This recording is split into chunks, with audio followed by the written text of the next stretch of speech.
현재 일반적인 텔레비전 화면의 비율은 가로 대 세로가 정확히 4대 3입니다.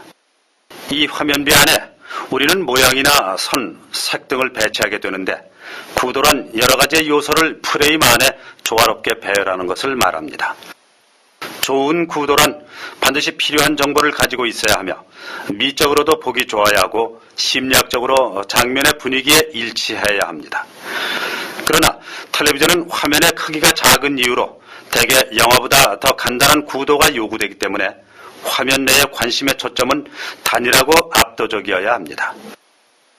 따라서 좋은 구도 설정에 있어 여러 가지 요건이 서로 충돌될 때에는 부득이하게 선택이 필요합니다. 이때 가장 우선적으로 고려할 것은 바로 어떤 정보를 전달할 것인가입니다. 구도를 잡을 때 기본적으로 주의해야 할 점 중에 하나가 카메라의 수평을 맞추는 일입니다. 일반적인 화면의 경우 수평이 맞지 않으면 불안한 구도의 화면이 됩니다.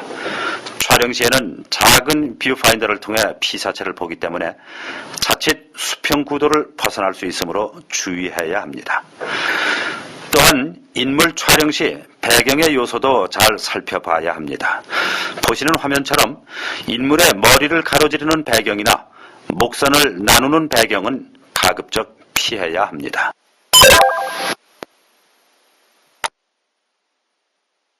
비디오 카메라로 촬영을 할 때 반드시 염두해야 할 것이 있습니다. 여러분들이 촬영한 화면은 실제로 TV 모니터로 보면 화면의 가장자리 일부가 잘리게 됩니다. 이 부분은 전체 화면의 10% 정도에 해당되는 것으로 텔레비전의 송수신 특성상 어쩔 수 없이 잃게 되는 부분입니다. 촬영 화면에서 실제 TV로 볼 수 있는 영역을 세이프티 존이라 부릅니다. 보시는 화면처럼 이를 고려하지 않을 때는 원치 않는 화면의 구도가 나옵니다. 따라서 촬영 시 반드시 마음속으로 생각하는 것보다 프레임에 약간의 여유를 두어야 합니다. 어떤 카메라의 뷰파인더에는 세이프티 존을 알려주는 선이 표시된 것도 있습니다.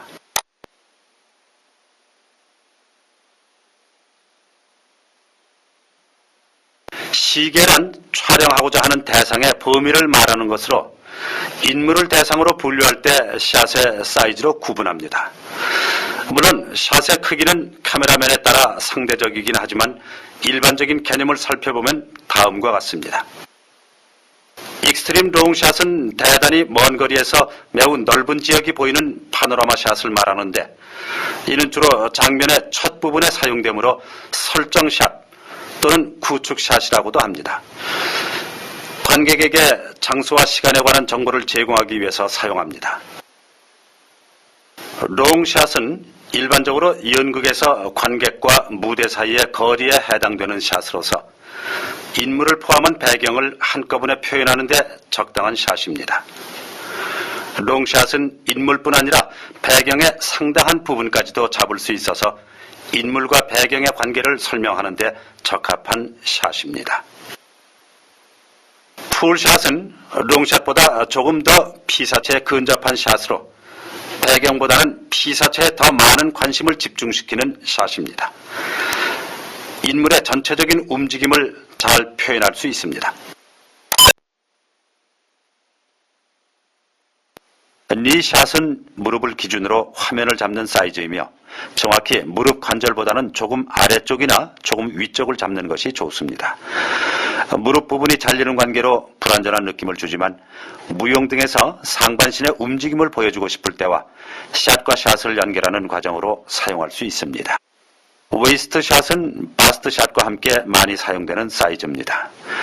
인물을 조금 더 강조하면서도 주변의 정황까지 함께 설명되는 샷입니다. 이 때문에 뉴스 취재나 여행 프로그램의 리포터 사이즈로도 많이 사용됩니다. 바스트 샷은 일반적으로 가장 많이 사용하는 사이즈입니다. 가장 친근감을 가지고 볼 수 있는 사이즈이기도 하죠. 화면 안에 배경에 대한 정보보다는 주인공이 가득 차게 돼서 인물에 주목할 수 있기 때문입니다. 이러한 이유로 끊임없이 시청자의 시선을 끌어내야 하는 TV에서 자주 쓰이게 됩니다. 클로즈업 샷은 인체의 나머지 부분을 배제시키고 인물의 표정이나 사물의 한 부분을 극단적으로 크게 잡는 것을 말합니다. 인물이나 사물을 명료하게 표현한다는 점에서 매우 효과적입니다. 주의할 점은 사람을 찍을 때 얼굴 한 부분만을 찍을 경우에는 머리의 상단부를 배제시켜야 하며 입과 턱은 포함시켜야 한다는 점입니다. 일반적으로 전후 커트에 대비해서 어깨 정도의 사이즈도 클로즈업이라고 부릅니다. 표정을 알 수 있으므로 인물의 내면 심리 상태나 무언가를 자세히 움직임을 보이고 싶을 때 사용하는 경우가 많습니다. 익스트림 클로즈업은 클로즈업의 변형으로 얼굴 대신에 한 사람의 눈이나 입만을 보여주는 것입니다. 영상에서는 입술이나 눈썹을 움직이는 등 아주 사소한 움직임으로도 배우의 감정을 완벽하게 전달할 수 있습니다. 샷을 구분할 때 인물 수에 따라서도 나눌 수 있는데 인물이 한 사람인 경우 원샷, 둘인 경우 투샷, 셋인 경우 쓰리샷, 넷 이상의 경우 그룹샷이라고 부릅니다. 또한 대규모 군중이 나오는 장면은 몹신이라고 부르는데 스펙타클한 영화에 많이 사용됩니다. 이외에도 마주보고 있는 두 사람을 촬영할 때 한 사람의 어깨를 걸쳐 다른 한 사람을 촬영하는 것을 오버 더 숄더 샷이라 부르며 TV 드라마에서 자주 사용됩니다.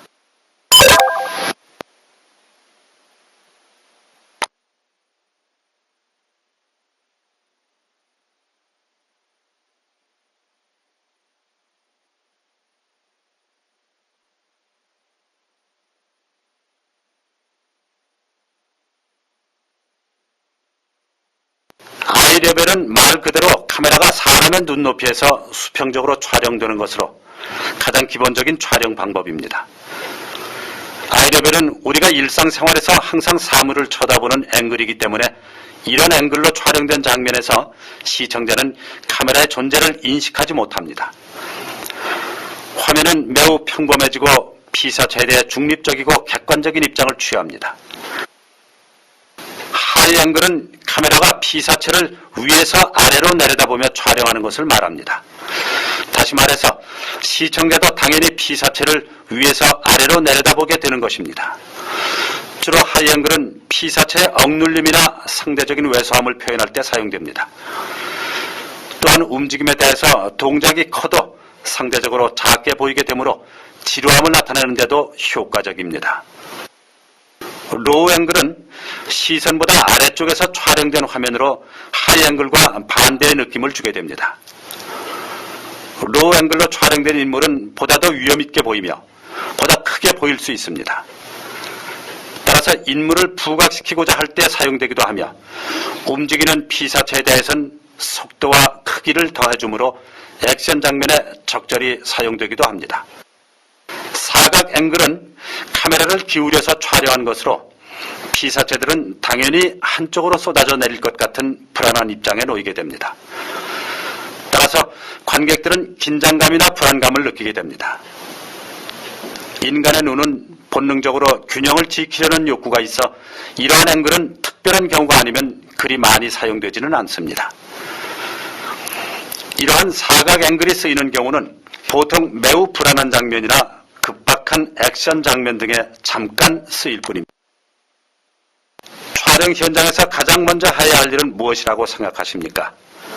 그것은 바로 카메라의 자리를 잡는 일입니다. 이 일은 가장 중요한 일이기도 합니다. 카메라의 위치를 잡기 위해서는 여러 가지 요소를 고려해야 합니다. 우선은 무엇을 어떻게 찍을지 정하는 것이 가장 중요한 문제이겠죠. 여기 세 사람이 있다고 해봅시다. 두 사람은 서로 이야기하고 있고 다른 한 사람은 그들을 바라보고 있습니다. 만약 이 세 사람을 다 찍고 싶으면 우선 카메라는 그 사람들로부터 어느 정도 떨어져야 합니다. 그리고는 방향을 정해야 합니다. 만약 바라보는 사람만 크게 찍고 싶으면 카메라는 당연히 그 세 사람 사이로 자리를 옮겨야 합니다. 사실 촬영 장소에서 카메라의 위치 선택은 그리 쉽지 않은 일입니다. 장면의 상황이나 인물들의 관계, 배경의 요소 등을 복합적으로 고려해야 합니다. 그러나 촬영 현장은 늘 바쁜 곳이기 때문에 선택하는데 오랜 시간이 걸려서는 안 됩니다. 그러므로 촬영하기 전에 어떻게 찍을 것인지에 대한 설계가 선행되어야 합니다. 다수의 등장인물이나 움직이는 피사체를 촬영할 때 시청자에게 혼란을 주지 않기 위해 적용하는 가상의 선을 이미지너리 라인이라고 합니다. 이미지너리 라인은 180도의 법칙이라고도 하며 대화축과 이동축으로 구분합니다. 여기 두 사람이 얘기를 나누고 있습니다. 먼저 필요한 샷은 두 인물과 장소의 관계를 보여주는 넓은 화면을 찍어야 할 것입니다. 이때 두 사람 사이에는 대화축이라는 이미지너리 라인이 발생합니다. 앞방향에서 카메라가 두 사람을 찍고 난 후 다시 카메라를 이동시켜 각각의 인물을 찍을 때 카메라 위치 변화에 주의해야 합니다. 두 사람의 대화축에 혼란을 주지 않기 위해서 카메라 위치는 오른쪽 그림처럼 180도 범위 안에서만 촬영이 가능합니다. 만일 180도를 넘어 사람 일을 찍을 때 어떤 일이 생길지 한번 볼까요? 무엇이 이상한가요? 전 화면에서는 오른쪽에 앉아 왼쪽을 보고 이야기하던 사람이 다른 화면에서는 오른쪽을 보며 앉아 있습니다. 마주보고 있어야 할 인물들이 같은 방향을 보고 있는 것처럼 보입니다. 이러한 화면 구성은 잘못된 것이죠.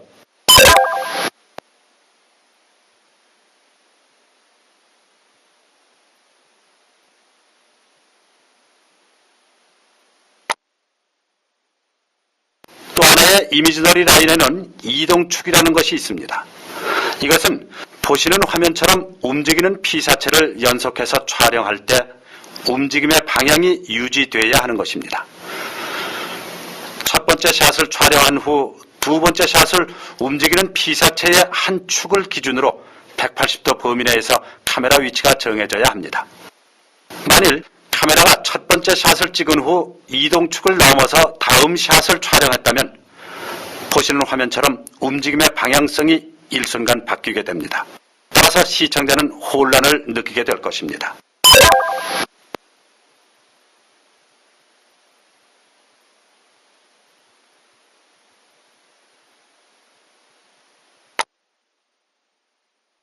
텔레비전에서 클로즈업은 대단히 중요합니다.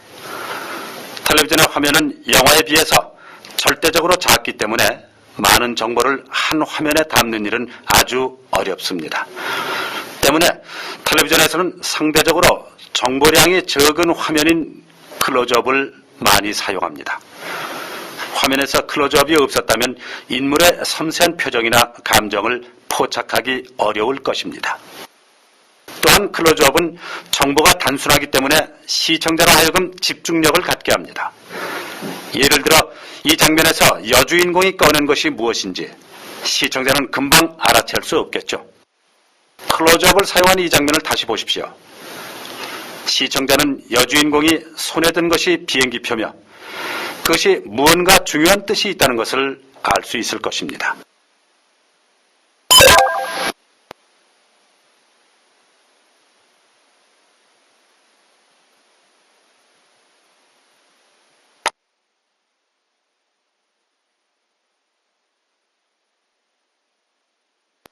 촬영을 할 때는 많은 샷을 찍는 것이 좋습니다.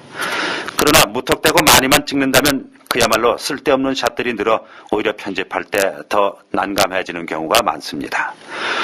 따라서 촬영은 많이 찍기보다는 다양하게 찍어야 하는 것입니다.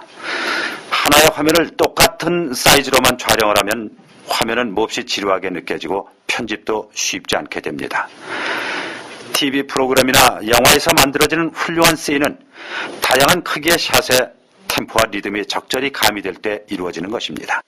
따라서 촬영 시에는 우선은 화면의 크기를 여러 가지로 촬영해 두는 것이 좋습니다. 이를 위해 보통의 경우 전체적인 장면을 찍고 점점 자세하게 찍어나가는 방법을 이용합니다. 그리고 이때 카메라 위치는 매번 움직여주는 것이 좋습니다. 같은 자리에서 찍은 화면은 설사 크기가 다르다고 할지라도 연속해서 보면 이상하기 때문입니다.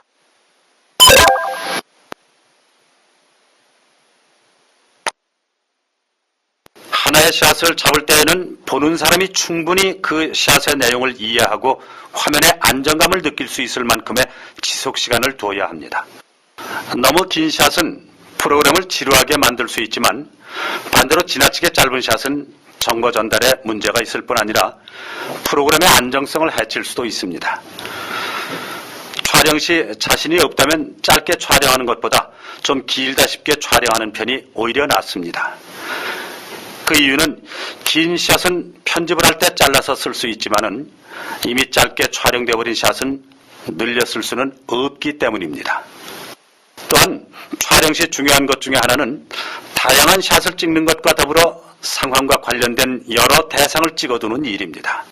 중심 대상과 관계되는 여러 주변의 다른 것들을 함께 찍어두면 편집 시 아주 유용하게 쓰일 수 있습니다.